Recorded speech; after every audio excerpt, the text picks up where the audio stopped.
Chapter 5. My Dreamy Journey to Cultivation. In the classroom, the Azure Celestial on the stage was speaking with great enthusiasm, reaching the peak of his teachings. He even demonstrated a few intricate and profound celestial techniques on the spot.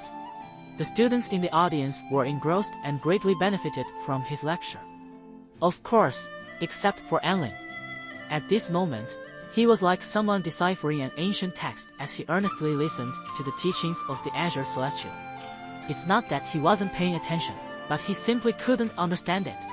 To put it in an earthly context, Anlin felt like he had just graduated from elementary school and was suddenly thrown into the most prestigious university in the country, where a professor was enthusiastically lecturing on advanced mathematics. Every word the Azure Celestial spoke, Anlin could understand. However, when these words formed sentences, he had no idea what they meant.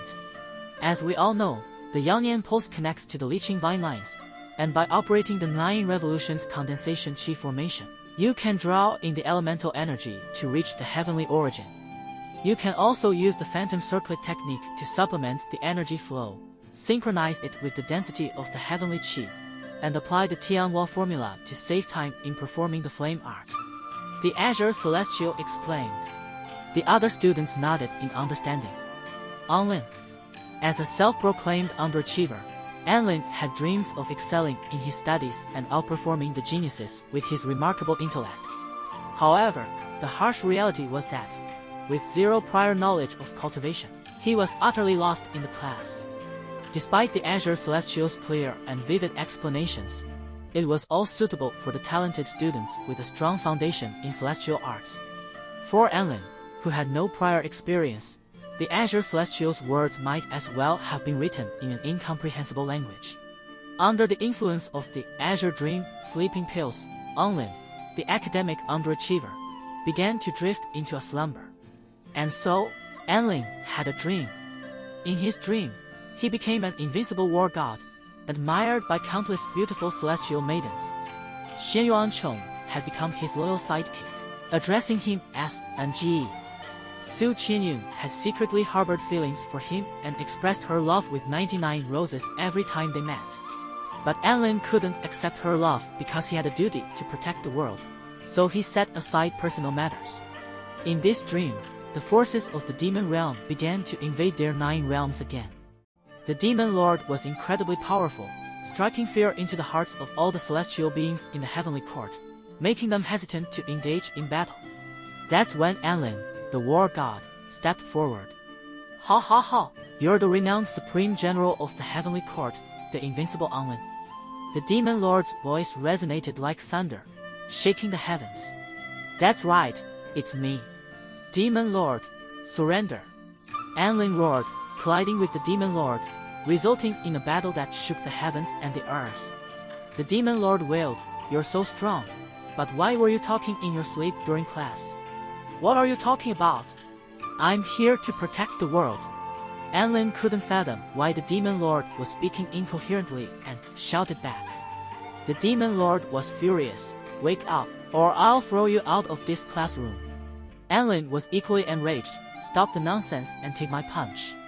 As Anlin threw a punch, he didn't realize that the demon lord's punch was even larger and more powerful. The blow left Anlin's head throbbing in excruciating pain, and he screamed, feeling dizzy and disoriented. "Ouch, that hurts!" Anlin yelled loudly, his vision going black, and then he slowly woke up. It was just a dream. Anlin was startled, breaking into a cold sweat. He tentatively opened his eyes, only to find his classmates staring at him with peculiar expressions, and some couldn't help but burst into laughter. He touched the swollen bump on his head and realized something was amiss. Anlin looked up and saw a beautiful woman standing beside him, holding a teaching manual and glaring at him. "Hey! Shouldn't it be a middle-aged man instead of a beautiful lady?" Anlin's head was still spinning, and he casually made a comment. This remark elicited another round of laughter from the classroom. Su Xiaolan sat next to Anlin, covering her forehead and turning her face away, hoping to keep her association with Anlin a secret. "Hey, this young man has quite a silver tongue," the woman said with a smile, neither confirming nor denying his comment. Anlin was suddenly aware of his blunder and wanted to apologize, but before he could say anything, his head received another heavy blow.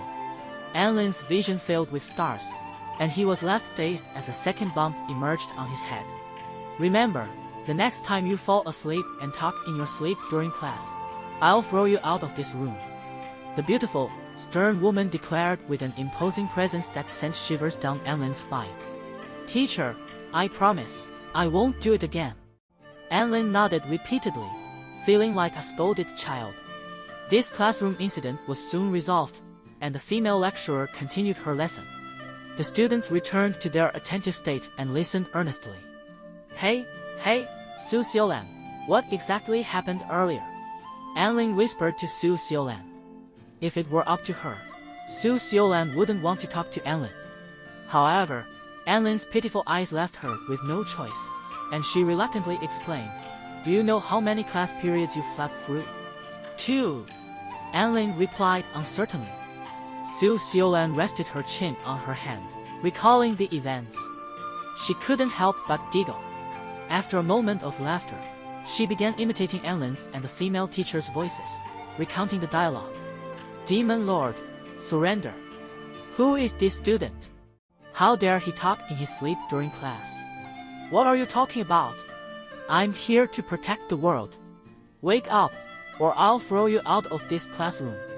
Stop the nonsense and take my punch. Anlin, the sequence of events went like this, and it ended with you getting hit, Su Xiulan said with a sly smile. Anlin finally realized how embarrassing his situation was and sat there, helpless, wanting to find a hole to crawl into. He felt like he had lost all dignity, speaking about his dreams in front of the entire class. And to make matters worse, he had used such a cringe-worthy script. Sigh, what a disgrace. Anlin covered his face, deeply affected by the experience.